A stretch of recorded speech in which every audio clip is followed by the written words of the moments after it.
Hello दोस्तों, Suryavanshi coaching classes में आप सभी का स्वागत है। आज की जो हमारी स्टोरी का टाइटल है वो क्या है? The jackal and the lion. Jackal यानी क्या होता है? जेकल का मतलब होता है सियार, या फिर हम बोलते हैं गीदड़ भी बोल सकते हैं, है ना। कहानियों में हम इसको सुना होगा गीदड़, या फिर हम एक और नाम है सियार। एंड द लायन और शेर, दोनों की ये कहानी है ना। बहुत सुंदर कहानी है। आइए सीधे ट्रांसलेशन के माध्यम से हम इस कहानी को समझते हैं। A hungry jackal, एक भूखा सियार, was searching यानी ढूंढ रहा था, for food यानी भोजन के लिए जो है वो तलाश कर रहा था, या फिर भोजन की तलाश में था। ठीक है। डीप इन द फॉरेस्ट यानी जंगल में अंदर गहराई में, है ना। गहरे जंगल, है ना। क्या बोलेंगे? डीप इन द जंगल मतलब जंगल में गहराई में, है ना। ही सा, उसने देखा। क्या देखा? A drum. अच्छा, गहराई का मतलब जैसे जंगल में, जैसे इतना ऐसा जंगल है ना, बहुत सारा ऐसा जंगल है, तो ऐसे गहराई में मतलब बाहर बाहर नहीं, जैसे अंदर, ऐसे इतने अंदर चले जाएं, है ना, बहुत ज्यादा गहराई में जो है उसकी बात हो रही है ना। तो है ना, जिनको समझ नहीं आया उनके लिए बता रहा हूँ। लगभग सारे लोग तो समझ गए होंगे। डीप इन द फॉरेस्ट ही सा, उसने देखा। किसने देखा? जब वो सियार जो है भटक रहा था भोजन के लिए, तो उसने देखा, ही सा, उसने देखा, अ ड्रम, एक ड्रम देखा, एक ढोल देखा। अंडर अ ट्री यानी एक पेड़ के नीचे उसने एक जो है ढोल देखा। एज यानी जैसे ही वेंट, वह गया, नियर इट, उसके पास, है ना, ढोल के पास में। As he went near it मतलब जैसे वह ढोल के पास में गया, है ना। इट किसके लिए यूज हुआ? ढोल के लिए यूज हुआ, है ना। निर्जीव है तो उसका प्रोनाउन क्या होगा? इट होगा। ठीक है। अ ट्विग, ट्विग का मतलब क्या होता है? एक टहनी, है ना।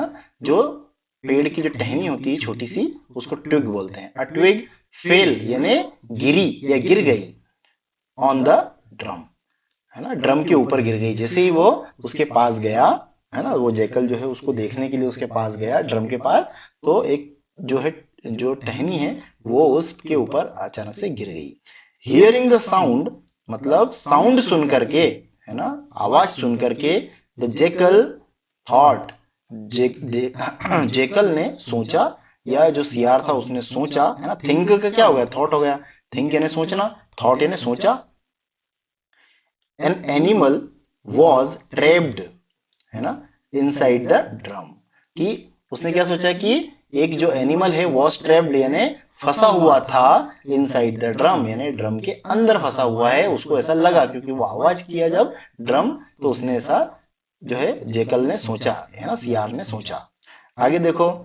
ही वॉन्टेड, उसने चाहा, टू ईट इट, है ना, उसने उसे खाना चाहा। टू ईट इट, इट यानी वो ड्रम के लिए यूज हुआ अगेन।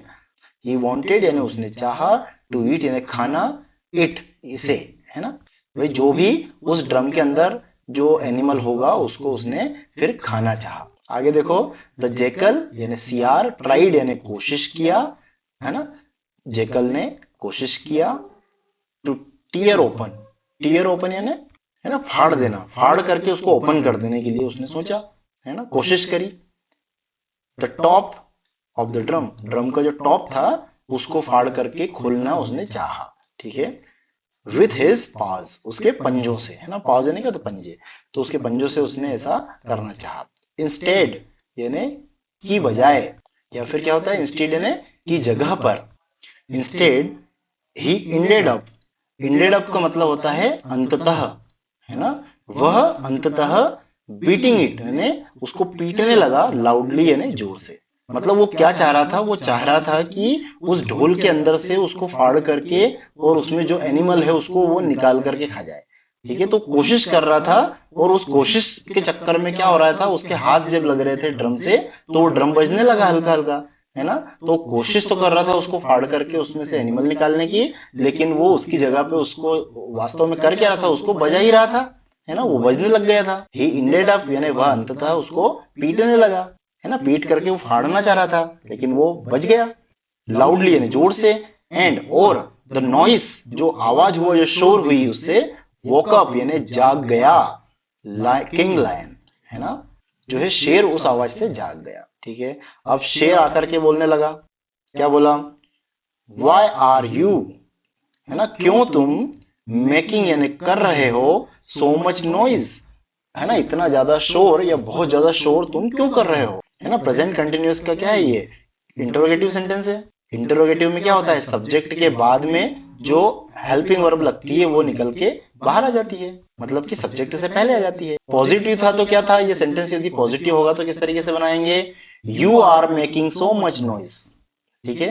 लेकिन क्वेश्चन है तो वाई लग गया कि क्यों कर रहे हो, तो वाई के बाद जस्ट हेल्पिंग वर्ब लगा देते हैं, तो why are you making so much noise, है ना, सिंपल है।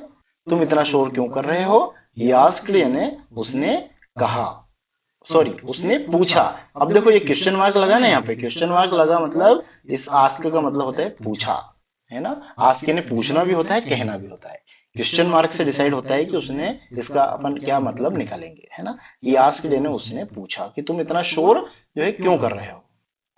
द जेकल सेड, जेकल ने कहा, या जो गिदड़ थी या सियार था उसने कहा, क्या कहा, योर मैजेस्ट्री यानी महाराज, है ना। योर मैजेस्ट्री यानी क्या होता है, महाराज। देयर इज, देयर के बाद बी वर्ब है, इसका मतलब इसको अपन बोलेंगे नहीं, डमी सब्जेक्ट है। देयर इज यानी एक साथ क्या बोलेंगे, हे एन एनिमल, एक एनिमल, है ना। एन क्यों लगा, क्योंकि एनिमल जब बोलते हैं तो एडी, है ना, ए, है ना, एनिमल ऐसे ही बोलेंगे ना, एडी से शुरू होगा, एडी एनक। और एडी एनक क्या है, हिंदी वर्णमाला का के स्वर हैं। तो जब भी कोई शब्द को बोलेंगे तो उसका स्वर जब है ना, स्वर जब हिंदी वर्णमाला के अ से आह तक का निकले तो उसके आगे क्या लगाएंगे, एन लगाएंगे। और क से लगाकर जो व्यंजन होते हैं, क से लगाकर या तक का स्वर निकले तो क्या लगाएंगे, ए लगाएंगे, ठीक है ना। क से या तक में क्या लगाएंगे, ए लगाएंगे, ये तो सबको पता ही होगा, है ना। देयर इज एन एनिमल, मतलब है एक प्राणी या एक एनिमल इनसाइड दिस ड्रम, यानी इस ड्रम में अंदर की तरफ जो है एक प्राणी है, एक जीव है। टीयर यानी फाड़ दो, टीयर द टॉप, है ना, इसका जो टॉप है, शीर्ष है, उसको फाड़ दो, ऑफ द ड्रम यानी ड्रम के शीर्ष को फाड़ दो, एंड हैव योर मील, और तुम्हारा भोजन करो, हैव योर मील, ठीक है। The lion was hungry, lion जो था, शेर था, भूखा था। सो इसलिए ही टोर यानी ही टोर ओपन, है ना। टीयर ओपन यानी क्या होता है, टीयर ओपन फ्रेजल वर्ब होती है, तो टोर ओपन, है ना, उसी का पास्ट क्या बना, टोर ओपन। टोर ओपन या टीयर ओपन यानी क्या होता है, खोलकर फाड़ देना या फाड़ करके खोल देना, है ना। तो ही टोर ओपन यानी उसने फाड़ करके खोल दिया the top of the drum, यानी ड्रम का जो जो ऊपरी हिस्सा था उसको क्या किया, उसने फाड़ करके खोल दिया। ओनली सिर्फ, to find it empty, to find it मतलब उसने इसे पाया, एम्प्टी मतलब सिर्फ उसने इसको खाली पाया, उसमें कोई जानवर नहीं पाया। तो अब जो है लायन को गुस्सा आ गया। किंग लायन रॉर्ड, है ना, किंग लायन जो था वो दहाड़ा, है ना, या जोर से उसने बोला, क्या बोला, यू वॉक मी अप, है ना, मतलब तुमने मुझे जगा दिया। अब देखो यहाँ पे यू वॉक अप मी ऐसा भी बोल सकते हैं, यू वॉक अप मी, लेकिन ज्यादा सही क्या है, जब भी जो ऑब्जेक्ट होता है ना, ये जो फ्रेजल वर्ब होती है, जो फ्रेजल वर्ब होती है, यहाँ पे क्या है, वेकअप, वेक और अप दो चीजें हैं, पास्ट में है इसलिए वॉक है, लेकिन है तो वेकअप, तो इनके बीच में आ जाता है ऑब्जेक्ट। ये फ्रेजल वर्ब क्या है, ये सेपरेबल फ्रेजल वर्ब है। तो फ्रेजल वर्ब जब सेपरेबल होती है, मतलब उसके दोनों हिस्सों को जब अलग अलग कर दिया जाता है और बीच में किसको डाल दिया जाता है, ये ऑब्जेक्ट को, है ना। तो सेपरेबल फ्रेजल वर्ब में ऐसा होता है, ऑब्जेक्ट बाद में ना लिख के बीच में लिख दिया जाता है दोनों के, ठीक है। यू वॉक मी अप, है ना, तुमने मुझे जगा दिया। आई एम हंग्री, मैं भूखा हूं, and the drum is empty, और ड्रम क्या है, खाली है। I shall have you for lunch, I shall have you मतलब जैसे विल लगेगा या शेल लगेगा, इसका मतलब क्या होता है, गागी। ये हैव यहाँ पे क्या मेन वर्ब है ना, इसका मतलब होता है जैसे टेक होता है ना, टेक यानी लेना, है ना, तो मैं तुम्हें लूंगा फॉर लंच यानी लंच के लिए लूंगा, या मतलब मैं तुम्हें खा डालूंगा या खा जाऊंगा, है ना, उस तरीके से इसका मतलब है। जैसे बोलते हैं ना हैव अ सीट, है ना, टेक अ सीट की जगह ज्यादा अच्छा क्या होता है, हैव अ सीट, है ना, आपकी सीट लीजिए, हैव अ सीट प्लीज। तो हैव का मतलब होता है लेना, तो मैं तुम्हें एक लंच की तरह लूंगा, मतलब तुमको जो है तुम्हारा भोजन करूंगा। द लायन एट, लायन ने खाया, द जेकल, है ना, जो शेर ने जो है जेकल को या शियार को वो खा गया, है ना। इस तरह की कहानी है और शायद आपको कहानी जो है समझ अच्छे से आई होगी। यदि कहानी पसंद आई हो तो प्लीज वीडियो को लाइक और चैनल को सब्सक्राइब जरूर करें। ऐसी ही और वीडियो पाने के लिए बेल आइकन को क्लिक करें। मिलते हैं अगली वीडियो में, तब तक के लिए नमस्कार, आपका दिन शुभ हो।